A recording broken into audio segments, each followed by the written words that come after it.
Are toxic seed oils destroying your health? Or are they just the latest nutritional scapegoat? And what's with all these people demanding that fast food chains bring back the tallow fries? Are French fries fried in tallow really healthier than French fries fried in seed oils? Hi, I'm Dr. Eric Westman, and welcome to my channel where I review and debunk nutritional misinformation online. But before we get into this video, I'm trying to see if I can do something new. For years, I've been reacting to videos and I get a lot of comments. And now I want to hear from you. I see so many great questions and comments in the video comment section below, but it's impossible for me to try to react to them individually.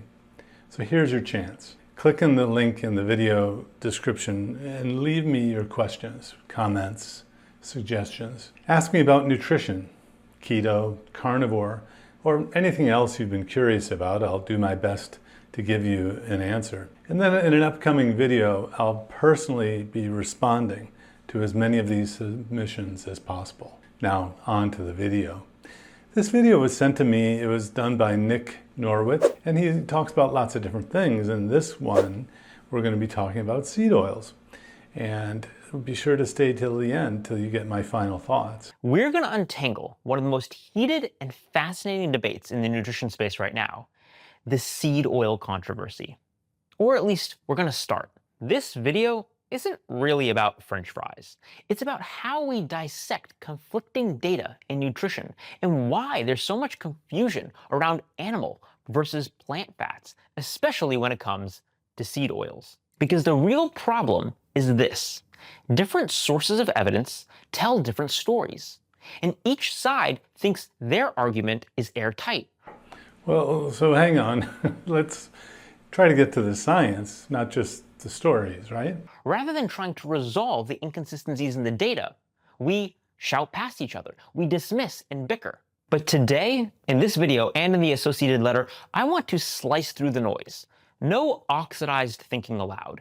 We're going to talk through the physiological rationale behind the seed oil controversy.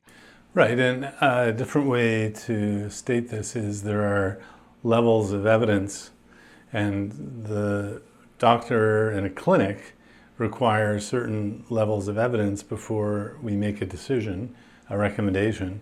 And there may be different levels of evidence to make different kinds of decisions for, let's say, a population. Taking people and exposing them to something that's possibly harmful. You might think, well, of course we have to take away all possible harmful things, but do we? And should that criteria be different? Should you have less of a scientific proof to take something out of a food environment than is required for a doctor to make a recommendation, like a drug? I don't know. I would want the science to be as solid and as experimental as possible, and even in humans. I want to personally invite you to take a closer look at what the carnivore diet can do for you. If you've already tried low carb or keto, but still struggle with fatigue, inflammation, digestive issues, or autoimmune symptoms, this could be the reset your body needs. Inside, you'll learn why plant foods might be triggering your symptoms, how carnivore works as the ultimate elimination diet, and what makes this approach so powerful for healing and restoring your health. Sign up to get my carnivore free guide below. World Health Organization, the maximum safe daily intake for one harmful aldehyde, acrolein, is around 525 micrograms per day. But a single standard serving of potato chips, or French fries, can contain 1,000 to 1,500 micrograms. That's roughly the equivalent of the aldehyde exposure from smoking 25 cigarettes per day. Now, to be clear, crystal clear, I'm not saying eating fries is literally the same as smoking 25 cigarettes per day. Yeah, I'm glad he said that. So these are extrapolations, and there are a lot of assumptions being made to prove a point. We're also getting into some cherry picking of information and trying to use persuasive techniques that really aren't scientifically high level of evidence. It's still predictive and theoretical. For example, a meta-analysis of 30 studies found that people with higher linoleic acid levels in their blood or fat tissue had lower risk of heart disease. This included a reported 34 to 40% reduced risk of dying from cardiovascular disease. And another meta-analysis of randomized controlled trials showed that swapping saturated fat for PUFA, like that in seed oils, reduced the risk of coronary heart disease by 10% for every 5% increase in PUFA intake. Weird. So according to these data, your arteries might actually like walnuts, and yes, even some seed oils, a lot more than Twitter does. Yeah, so how do you reconcile those things? The theoretical basis can be used as an argument. You can write books on the theory. Books have been written about seed oils and health.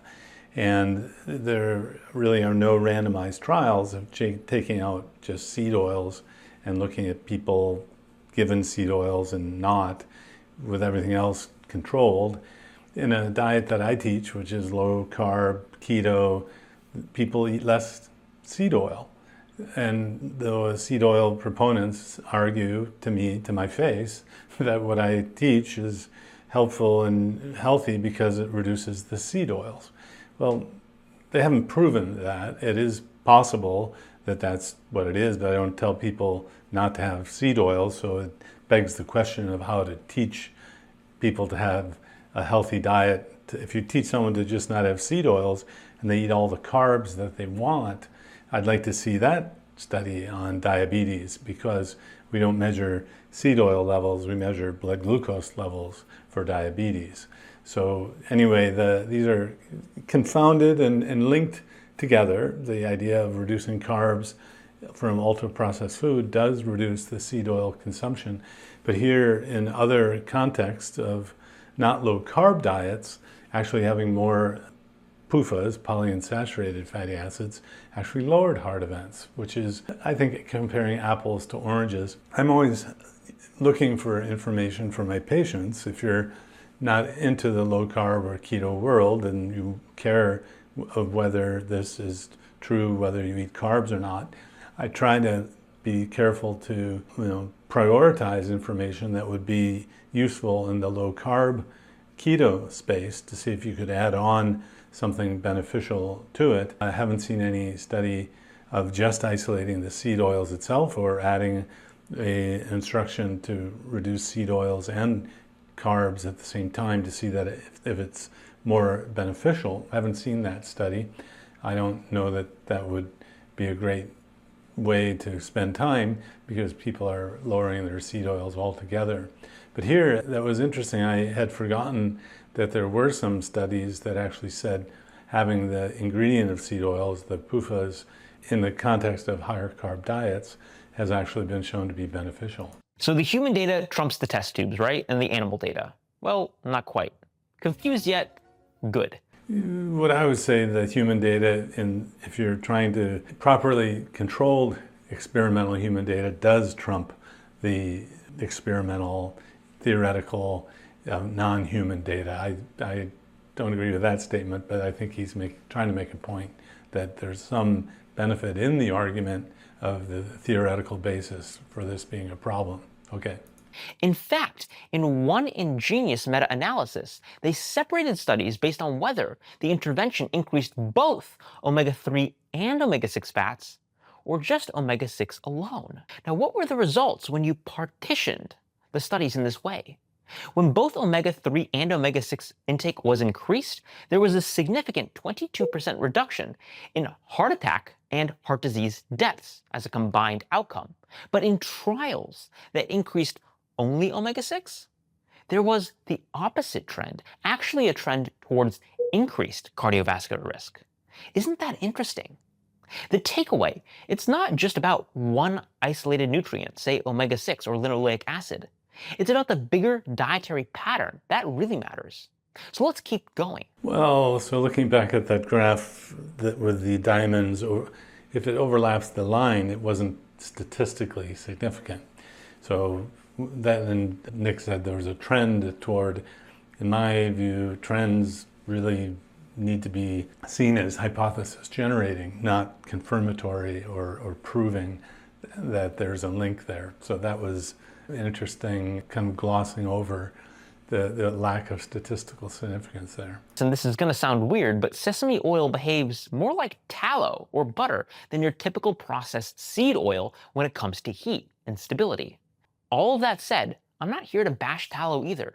If you follow me, you know I've defended, for lack of a better term, saturated fat as well. Yeah, another thing going on here, there are some effects that are big, some drug-like effects. So you have an infection, you give an antibiotic, the disease is gone. These are large effects.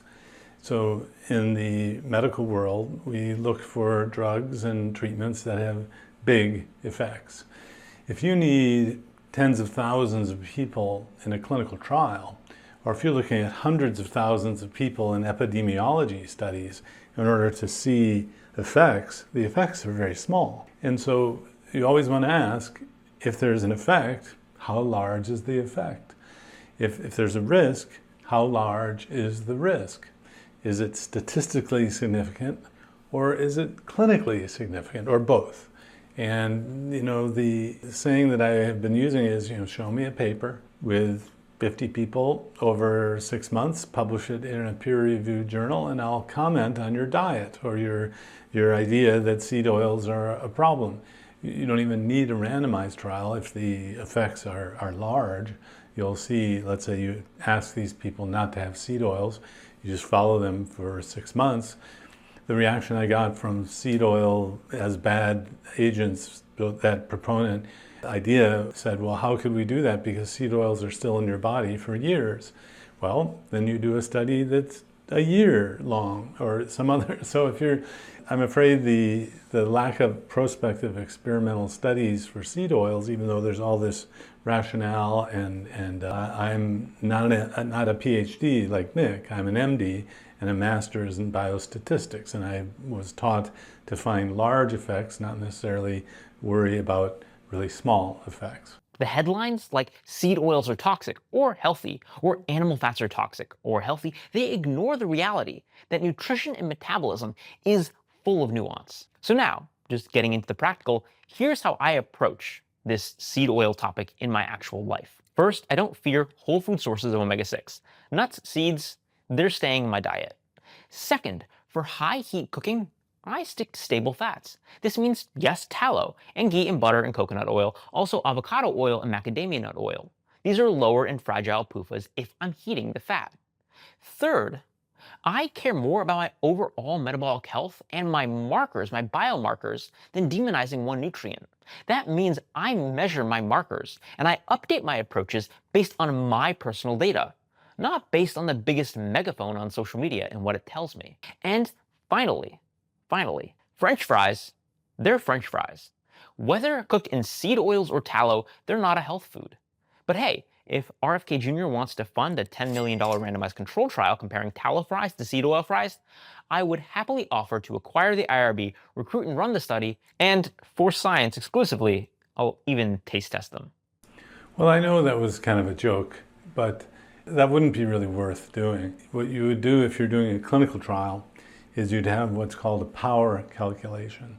You want to estimate how much benefit you think you're going to be getting, how much difference with the active and placebo group that you have. I think it would cost much more than $10 million because the effect is going to be so small if all you did is change the type of oil that the fry was made in without regard to anything else in the diet. A better study that I'd like to see is in the context of a low-carb diet, which we already have evidence that it's healthy and salutary, reverses problems like diabetes and other metabolic issues.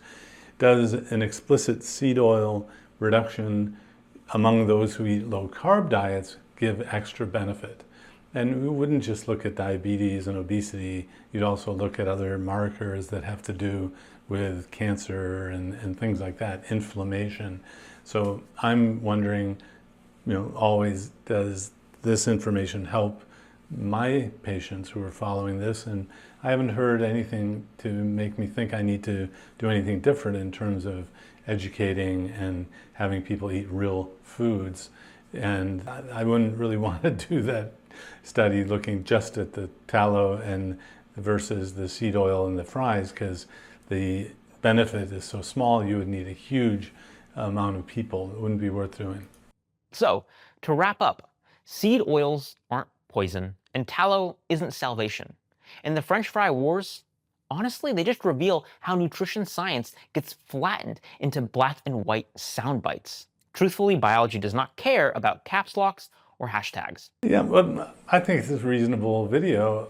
I would have said if you're going to have fries and you have insulin resistance or you're trying to reverse a metabolic condition, don't have very many, if any at all, for a while. If you're otherwise metabolically healthy, sure, having fries is something you can do. The matching of someone's diet to their metabolism is not really great science at the moment, but what we do is we try to match the diet to someone's metabolism. That's how we do it in my book called End Your Carb Confusion. And I know that some people can eat more carbs and have long, healthy lives. So I've learned not to get too sidetracked on the seed oil thing.